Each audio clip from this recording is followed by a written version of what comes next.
So based on tutorial with Norbert and with his Ibanez headless, some ugly or beautiful instrument. It's ugly. No, it's beautiful. So this guitar goes into tuner, and what the fuck is that?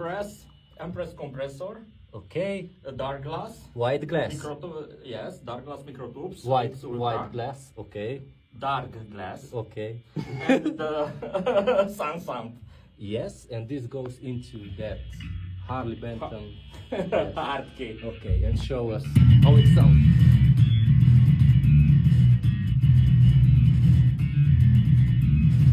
And without the SansAmp? Without SansAmp.